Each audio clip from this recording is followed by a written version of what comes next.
Carrie from Dispatches from the Frat House. Today we are going to do the One Book July 2018 How I Use Evernote video.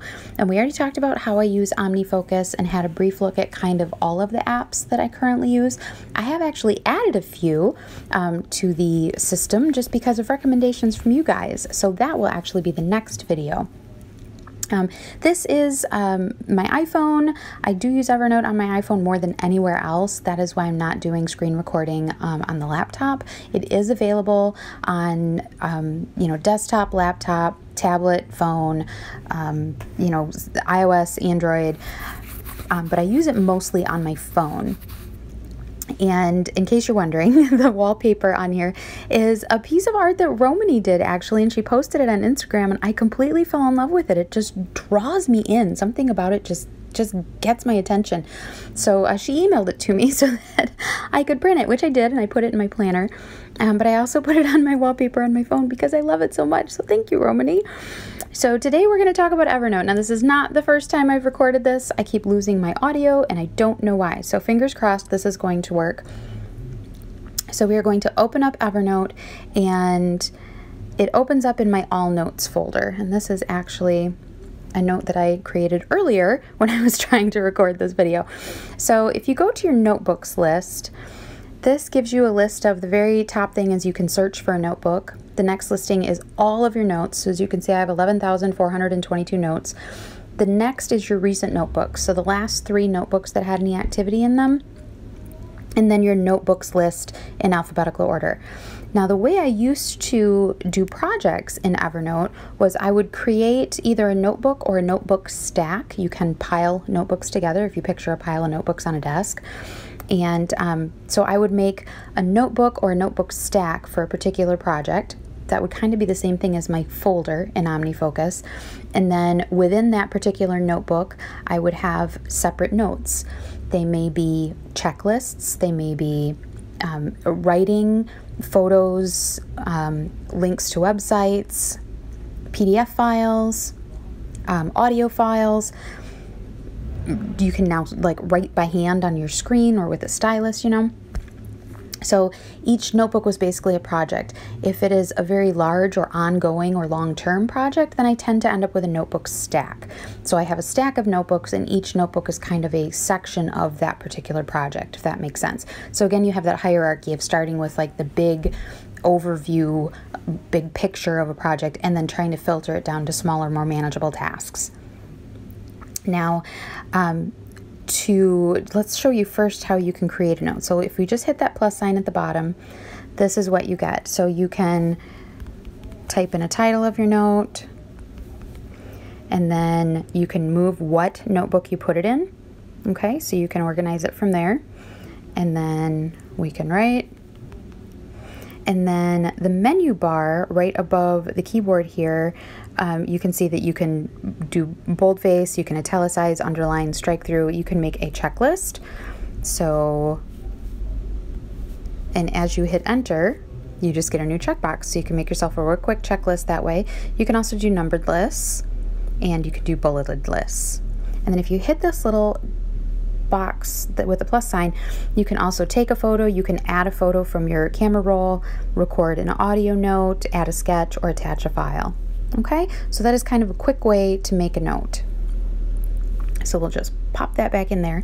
Now, one of the ways that I use Evernote, like I said, I used to use it a lot for project planning. As I've started to use OmniFocus more, Evernote is really a repository for me. It is a really good place for me to get all of the reference and resource stuff out of my planner. I still have it with me because it's in my phone, but I don't have to physically carry all of that stuff with me. So one way in which this is helpful is you can share notebooks with other people. So I have shared notebooks in here with Mike, with the kids, with Romany and Vicky and Mimi, because we use Evernote to kind of organize One Book July. And the nice thing about organizing projects when you're working with other people or sharing information with other people in Evernote is you have work chat is a function within Evernote. So that's what this little icon is down here. And I have something in work chat. You can see it says toward the center there, work chat 1 new. So if I'm helping somebody with their website, let's say, they can upload photos they want put on their website, any text they want added, like a new post, if they have questions. And that way everything for the project is in one place. I don't have emails and then text messages. Everything is in work chat. Now, if I do have emails that I want to put into Evernote, I usually forward them from my main email account. So the way I do that is I use my Evernote email address. So let's pull up. Now I'm not going to put in my actual, if I start typing Evernote here, it's going to autofill my Evernote email address because I have it saved in my contacts under Evernote. And I obviously don't want to throw my Evernote email address out there to the world. So, but that's what you would type into the to line, would be your Evernote email address.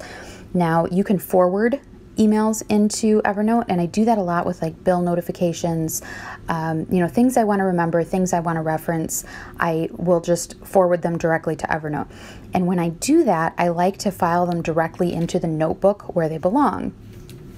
So if you go to the subject line, and obviously if you're forwarding an email, there's already going to be text in the subject line if the sender had originally put text in their subject line, but you can just go to the end of their text, and if you use the @ symbol, and then say I'm forwarding a bill notification, I would type bills. If I bought a book for my Kindle, I would send the receipt to @books, and that will put this email directly into the correct notebook. Now let's say it was a bill notification, right? I can type, right guys? And let's say I wanted to know what kind of bill it was. Evernote does use tags as well. So you can organize things by tags. You can use your tags as a filter. So let's say it was the water bill. So if I use #water, if I have that tag existing in Evernote, it'll automatically tag this note. It'll go into the bills folder and it'll be tagged water, so that I can filter everything in the bills folder or in all of Evernote, my whole account at least, and for anything I tagged with water. So that way I don't have to forward these emails into Evernote and then go back into Evernote, put them into the proper notebook and tag them properly. I can do it all in one shot right when I'm sending the email. One of the other ways that I use Evernote that I really enjoy is I have a notebook called Timeline. And I set that up through, I believe I set it up through IFTTT. Let me show you guys what that app looks like. It's this one right over here, the red and blue and black one right beneath Scrivener and right above Google Drive.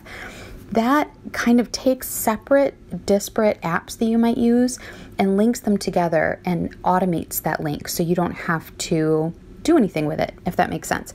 So Timeline for me is anything I post, say to Instagram or to Facebook or to Twitter, IFTTT will automatically create a note in my Timeline notebook that contains that post. So if it's a picture on Instagram, I'll have a new note in my Timeline notebook that is that picture, which is really kind of nice for kind of digital memory keeping. Every once in a while, I just kind of scroll through that Timeline notebook just to kind of look back on things. So it's a really good record, and I don't have to physically do it. I don't have to remember every single time I take a picture to send it to the Timeline notebook. IFTTT does that for me. Another way in which I use Evernote for reference, which is fantastic, is I read on a Kindle, and I never thought I would get away from using physical books. I love reading a physical book, but I do most of my reading at night, and I love that a Kindle is light, so if I'm laying down reading, my wrists don't end up hurting, and it is lit up, so I don't have to deal with a book light. It doesn't keep anybody awake.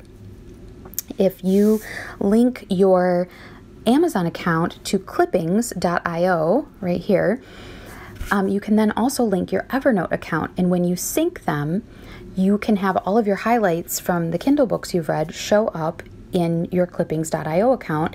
And if you link your Evernote account, they go into one notebook in Evernote. You can change the settings and how they show up in here.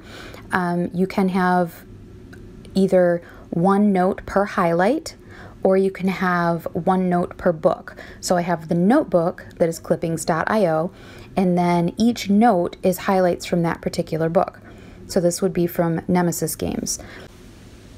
Another thing that is really great, depending on what browser you use on your laptop or desktop, I know because I use Chrome, I know that there is an Evernote extension that you can turn on in Chrome that when you do a web search for anything, it will show you what you already have saved in Evernote that is similar to what you just searched for. So that's another way that these book highlights will kind of pop back up again when you're online researching something related to it or not.